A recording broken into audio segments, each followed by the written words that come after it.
नहीं, देखिए, हम वोट के पंडित नहीं हैं, हम एक उम्मीदवार हैं और जनता के न्यायालय में खड़े हैं। जनता निर्णय लेगी, जनता जो चाहेगी जनता का तमाम निर्णय। जो दो प्रमुख मुद्दे हैं बिहार का या इस जहानाबाद जिले का या जहानाबाद विधानसभा का, एक भी व्यक्ति नहीं होगा जो इससे अछूता होगा। ये चुनाव जनता लड़ेगी, मैं किसी के विरोध में या किसी के पक्ष में नहीं हूँ। मैं तेजस्वी जी को मुख्यमंत्री बनाने के लिए जनता के साथ खड़ा हूँ। जनता अपना निर्णय उनको लेना है कि अगले 5 साल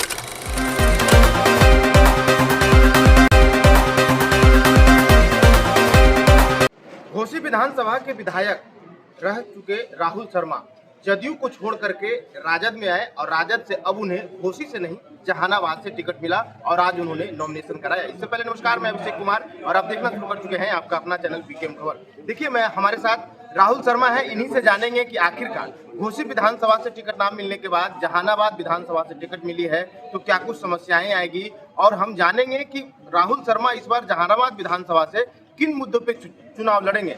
राहुल शर्मा की जो सामना होगी जहानाबाद में वो जदयू उम्मीदवार से होगी। आइए हम राहुल शर्मा से जुड़ते हैं, इन्हीं सब मुद्दों पे बात करते हैं। जहानाबाद से राजद की तरफ से सिंबल मिला, उसके बाद आज आपने नॉमिनेशन किया है। जहानाबाद में क्या कुछ होगी चुनाव? देखिए, जहानाबाद ही नहीं पूरे बिहार में मुद्दा दो ही। पहला, बेरोजगारी। जिस तरह से हम लोग की जो सरकार बनेगी और हमने 20 महीने का समय मांगा है, हर परिवार में जिसको कोई नौकरी नहीं है, पहला मुद्दा तो वो। दूसरा मुद्दा जो एकदम निचले स्तर पर, जो आज तक कभी नहीं हुआ, जो भ्रष्टाचार व्याप्त है। दूसरा वो मुद्दा कि कम से कम एक आम जनता जो ब्लॉक में, थाने में, अंचल में जाती है, और उसका एक बिना पैसे का आय प्रमाण पत्र नहीं बन रहा है, जन्म प्रमाण पत्र नहीं बन रहा है, खुद का जमीन और खुद के जमीन के लिए किसी को 5,000, किसी को 10,000, 15,000 रुपया लगा। तो यही दो मुख्य मुद्दे हैं, इसके खिलाफ ही लड़ाई चल रही है और इसी मुद्दे के साथ हम लड़ेंगे। जहानाबाद में राजद कार्यकर्ताओं के बीच सुदय यादव को लेकर के काफी नाराजगी थी, उन्होंने टिकट बदलाव की मांग की थी, लेकिन जहानाबाद में टिकट बदल गया, उम्मीदवार बदल गए हैं। सुदय यादव भी जहानाबाद से चले गए हैं, सुदय यादव की जगह पे राजद की तरफ से आप आए। इस बार कितने वोटों से जो है कि इस बार आप जहानाबाद को फतह करेंगे? नहीं, देखिए, हम वोट के पंडित नहीं हैं, हम एक उम्मीदवार हैं और जनता के न्यायालय में खड़े हैं। जनता निर्णय लेगी, जनता जो चाहेगी जनता का तमाम निर्णय हम लोग सुधार। राहुल शर्मा की टक्कर, पहले ये राहुल शर्मा जदयू में थे और अब जहानाबाद विधानसभा से जो है कि जदयू के उम्मीदवार से ही राहुल शर्मा की टक्कर होने वाली है, क्या कुछ होगी? देखिए, मैंने कहा ना कि जो दो प्रमुख मुद्दे हैं बिहार का या इस जहानाबाद जिले का या जहानाबाद विधानसभा का, एक भी व्यक्ति नहीं होगा जो इससे अछूता होगा। ये चुनाव जनता लड़ेगी, मैं किसी के विरोध में या किसी के पक्ष में नहीं हूँ। मैं तेजस्वी जी को मुख्यमंत्री बनाने के लिए जनता के साथ खड़ा हूँ। जनता अपना निर्णय उनको लेना है कि अगले 5 साल तक वो कैसा बिहार चाहते हैं। क्या ऐसा बिहार चाहते हैं जहाँ ब्लॉक, थाने में जो अभी व्यवस्था चल रही है वो कंटिन्यू रहे, क्या वो निरंतर जारी रहे, या इसको बदलना है?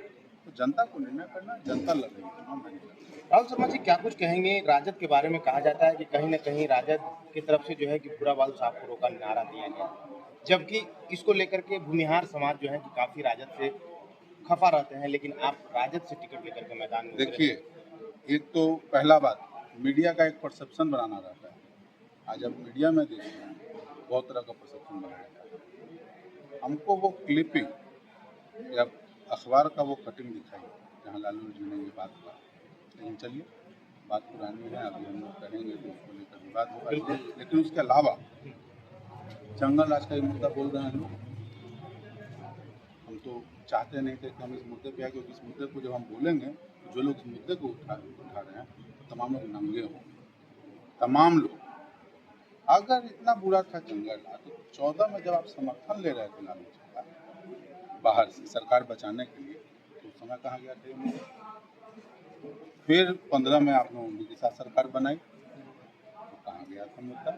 फिर दोबारा 17 में आप भाजपा के साथ आए तो भाजपा के पास कहाँ गया था मुद्दा? नीतीश कुमार आ कहाँ से रहे? मैंने एक बार साधु, एक बार चोर, आपके सुविधा के हिसाब से राजनीति चलता है। फिर दोबारा आपने 19 का चुनाव लड़ा, 20 का चुनाव लड़के फिर से सरकार बनी, अब फिर से 22 में आ गए। तो ये अल्टा पलटी इधर उधर, तो इसमें तो देखिए वो लोग नंगे हुए हैं, चाहे दोनों कोई भी दल हो। तो ये मुद्दा तो सिर्फ और सिर्फ चुनाव के समय है लोगों को दिग्भ्रमित करने के लिए दिखाया जाता है। क्योंकि 20 साल में तो बताना चाहिए था कि हमने क्या सुधारा है, कुछ बुनियादी सुविधाएं बढ़ी, तो भ्रष्टाचार आपने इस कदर बढ़ा दिया है कि अब जीना मुहाल है।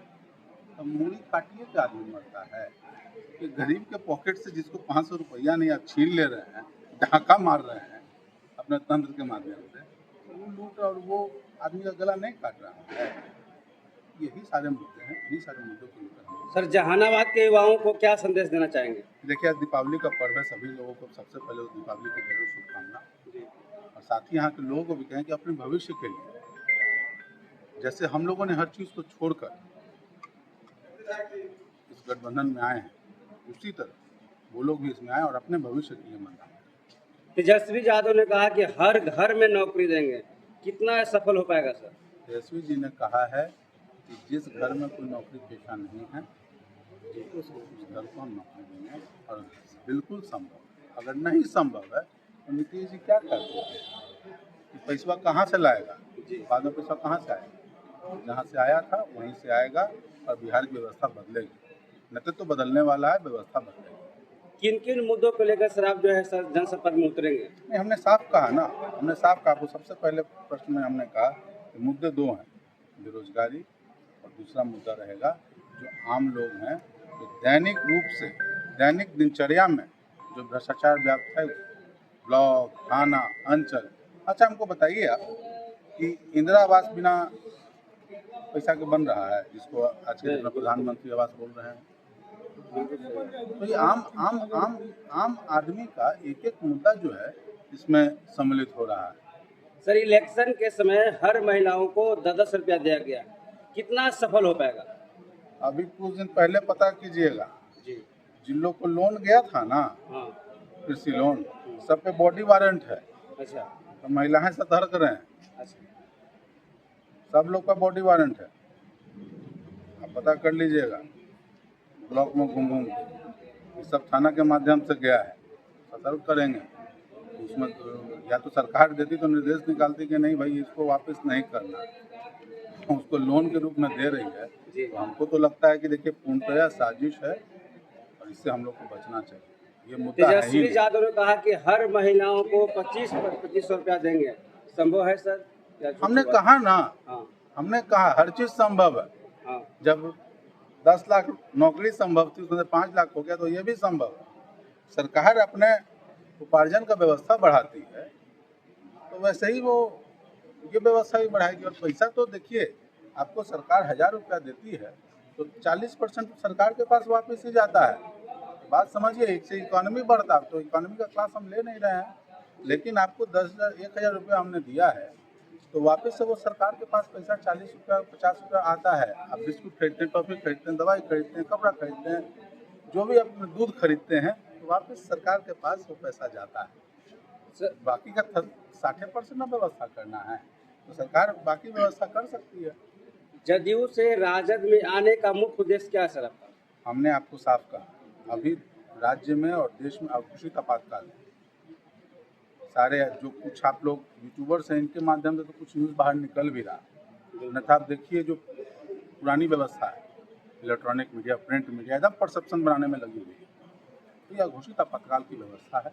तो जिस तरह यह घोषित आपातकाल है, उसी तरह अघोषित जो जन आंदोलन है, उसके स्वरूप में ये पूरा चुनाव कन्वर्ट हो जाएगा। और इसलिए सारे लोग एक जगह पे एक मंच पर आएंगे। आज आपने देखा होगा सारे लोग अपनी व्यवस्था से पहुंचे हुए। पूरे भारत में सर दीपावली मनाया जाता है, सभी देशवासियों को क्या धन्यवाद देना चाहिए? नहीं, देखिए, हमने पहले कहा कि दीपावली का पर्व है, सभी लोगों को दीपावली की हार्दिक शुभकामनाएं। ये नया पर्व उनको सुख समृद्धि और जो घर में शांति लेकर आए, यही हमारी उनके लिए शुभकामनाएं। धन्यवाद। तो आपने सुना, राहुल शर्मा बेबाकी से अपने राहुल बातों को रखे और उन्होंने साफ तौर पे बताया कि किस तरीके से जो है कि यहाँ पे जंगल राज पे भी उन्होंने खुलकर बोला और भूरा बाल साफ करो पे भी उन्होंने बेबाकी से अपने बातों को रखा है। चुनावी मुद्दा भी बताते हुए क्या कुछ कह रहे थे राहुल शर्मा, आप लोगों ने सुना। फिलहाल के लिए इतना ही। आपकी क्या राय है अपनी राय कमेंट बॉक्स में जरूर दीजिएगा। बने रहे बीकेएम खबर के साथ। जय हिंद, जय बिहार।